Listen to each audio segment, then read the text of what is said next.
तो अभी हम करेंगे क्वेश्चन नंबर 12 डेफिनेट इंटीग्रल की प्रॉपर्टी यूज़ करते हुए। इसमें भी 0 to पाई लिमिट है x D x upon 1 plus sine x P4 property हमने यहाँ पर यूज़ कर दी, मैंने लिखा नहीं है, यूजिंग यहाँ लिख देना, यूजिंग P4, ठीक है, ब्रैकेट में साइड में लिख सकते हैं। प्रॉपर्टी का इंडिकेशन भी बता सकते हैं कौन सी प्रॉपर्टी यूज़ की है।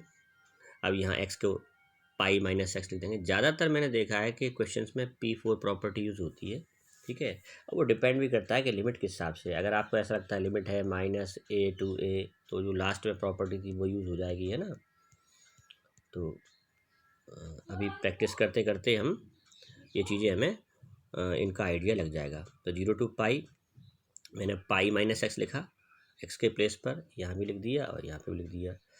तो ऐसा करने पर ये साइन 180 माइनस थीटा तो साइन थीटा होता है, तो साइन एक्स बन जाएगा। ऊपर पाई माइनस एक्स जो है तो उसमें हम क्या करेंगे, पाई के अपॉन में 1 प्लस साइन एक्स और माइनस एक्स के अपॉन में 1 प्लस साइन एक्स, इस तरह से ये यहाँ पर इस तरह से कर लेंगे इसको, pi upon 1 plus sine x minus x upon 1 plus sine x.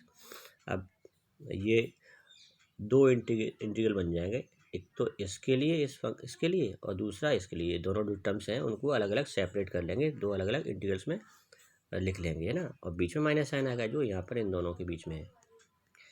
तो इससे 0 to pi pi upon 1 plus sine x D x, और ये यहाँ पर इसके लिए आ जाएगा integral 0 to pi x upon 1 plus sine x, ठीक है। तो अब आप देख सकते हैं कि ये चीज़ को हमने स्टार्टिंग में आई सपोज किया था, ये देखो है ना 0 to पाई। सेम यही वही इंटीग्रल है जो आगे इस स्टेप में जाके यहाँ पे बन जाता है। तो यहाँ पर हम क्या लिख सकते हैं, आई, इसके प्लेस पर अगली स्टेप में हम आई लिख सकते हैं, ठीक है। तो मैंने यहाँ पर क्या लिख दिया, आई, यहाँ लिख दिया फ्रॉम इक्वेशन फर्स्ट, क्योंकि ये वापस वही इनिशियल वाला स्टार्टिंग का जो इंटीग्रल हमने इसे आई सपोज किया था वो बन जाता है। तो यहाँ पर हम इसकी जगह आई लिख देंगे। तो माइनस आई को इधर ले जाएंगे तो प्लस आई हो जाएगा, और इधर LHS में जो पहले से आई था तो आई प्लस आई 2i हो जाएगी। तो 2i इक्वल टू, और जो यहाँ पर ये जो इंटीग्रल था इसमें हमने पाई आगे ले लिया, ये वाला पाई आगे ले लिया, कांस्टेंट है 0 to पाई, कॉमन लेने के बाद पाई और 0 to पाई लिमिट। और इसके बाद मैंने यहाँ पर 1 प्लस साइन एक्स में क्या किया, इसका इंटीग्रेशन करने के लिए 1 माइनस साइन एक्स से न्यूमरेटर और डिनोमिनेटर को मल्टीप्लाई कर दिया है। ऐसा करने पर न्यूमरेटर बनेगा 1 माइनस साइन एक्स, और यहाँ पर a plus B, A minus B की आइडेंटिटी बन रही है। तो ये a square minus B square यानी 1 स्क्वायर माइनस साइन स्क्वायर यानी 1 माइनस साइन स्क्वायर बनेगा 1 माइनस साइन स्क्वायर हो जाता है कॉस स्क्वायर एक्स। तो अभी हमारे पास 1 minus sign X upon cos square x है ना। अब मैंने क्या किया, यहाँ पर डिस्ट्रीब्यूट कर लिया, 1 upon cos square minus sign X upon cos square, ऐसा लिखा है ना। ये रहता है आपका इस तरह से, a minus B upon C हो तो आप लिख लेते हैं a upon C minus B upon C. इस तरह से हम यहाँ पर ऐसे दो अलग अलग फ्रैक्शंस में ब्रेक कर लेंगे, लिख लेंगे।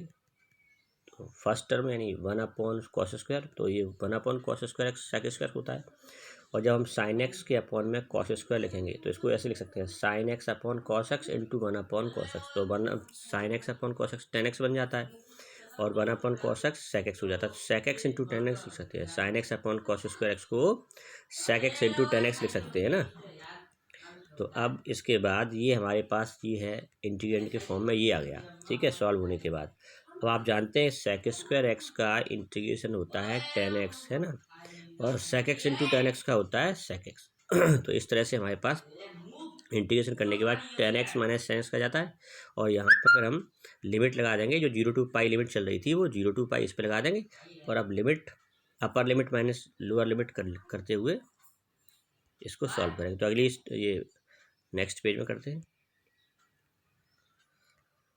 2i इक्वल टू पाई, और फिर हम यहाँ पर देखिए यहाँ क्या करते हैं, दो ब्रैकेट बना लो आप, ये अपर लिमिट के लिए, अपर लिमिट के लिए ये ब्रैकेट अपर लिमिट के लिए, और ये ब्रैकेट लोअर लिमिट के लिए, ठीक है। तो फंक्शन में, फंक्शन से मतलब जो इंटीग्रेशन के बाद जो हमारे पास आया है एक्स के फॉर्म में, उसमें एक्स के प्लेस पर एक बार अपर लिमिट लेंगे और फिर लोअर लिमिट लिखते हुए यहाँ पर बीच में माइनस आएगा। तो ये मैंने लिखा सेक, क्योंकि इंटीग्रेशन के बाद आया था 10x माइनस सेक एक्स, तो एक बार 10 पाई माइनस सेक पाई फिर माइनस टाइम्स अगले नेक्स्ट ब्रैकेट में tan 0 माइनस sec 0। अब tan पाई की वैल्यू 0 होती है, sec पाई की वैल्यू 1 होती है, -1 होती है, तो माइनस साइन ऑलरेडी है तो यहाँ पे +1 आ जाएगा, ठीक है। और tan 0 की वैल्यू 0 होती है, sec 0 की वैल्यू 1 होती है। अब इसे हम सॉल्व करेंगे तो यहाँ पर ये ब्रैकेट ओपन करने के बाद ये 1 यहाँ लिखा हुआ, ये माइनस की वजह से ये -1 +1 हो गया, तो 1 + 1 हो जाएगा ब्रैकेट में।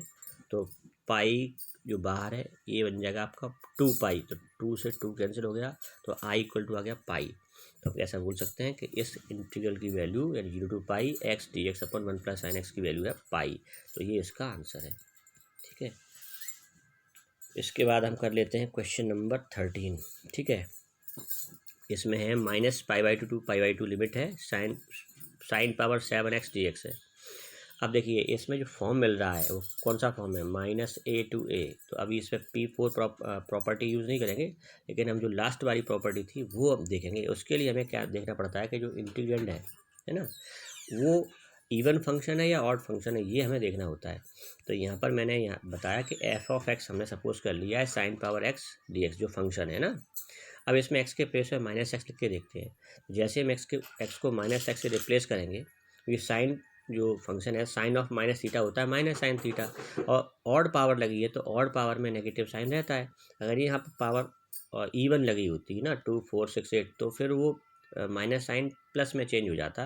लेकिन यहाँ पर ऑड पावर लगी है, ऑड पावर में माइनस साइन आएगा, है ना। ऑड पावर पर माइनस मतलब और नेगेटिव नंबर पर अगर ऑड पावर लगी होती है तो minus sine as it is रहता है, और इवन पावर में क्या होता है कि साइन पॉजिटिव हो जाता है। तो यहाँ पर साइन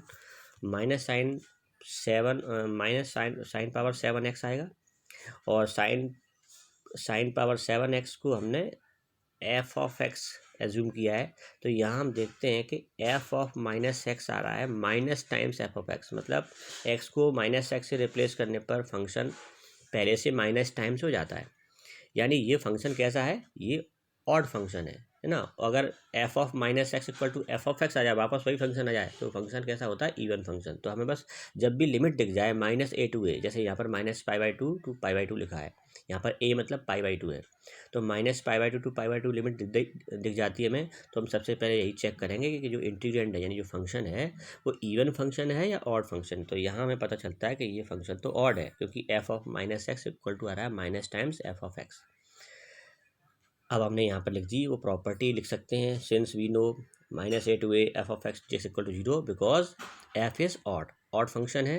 तो अब इस इंटीग्रल की वैल्यू जो आएगी, इस इंटीग्रल की जो वैल्यू आएगी वो क्या होगी, 0 होगी, क्योंकि हमने ये प्रॉपर्टी के थ्रू बता दिया कि -a to a f(x) dx की जो इंटीग्रल वैल्यू होती है, इंटीग्रेशन जो आता है इसका डेफिनेट इंटीग्रल, वो 0 होता है इस प्रॉपर्टी के थ्रू। इसमें f(x) आपका ऑड फंक्शन है, इसलिए आप लिख सकते हैं -π/2 to π/2 sin power 7x dx equal to 0, इसका आंसर। तो आपको केवल इवन ऑड फंक्शन चेक करना है। अगर इवन फंक्शन होता है तो पूरे इंटीग्रल को 2 से मल्टीप्लाई करके लिमिट 0 to a लगा देते हैं फंक्शन, फिर आगे करते हैं सॉल्व। एक डेफिनेट इंटीग्रल को सॉल्व करते समय एक से ज़्यादा प्रॉपर्टीज़ यूज़ हो सकती हैं। जो डेफिनेट इंटीग्रल की प्रॉपर्टीज़ बताई हैं उनमें एक से ज़्यादा प्रॉपर्टीज़ अप्लाई हो सकती हैं एक क्वेश्चन में, ठीक है।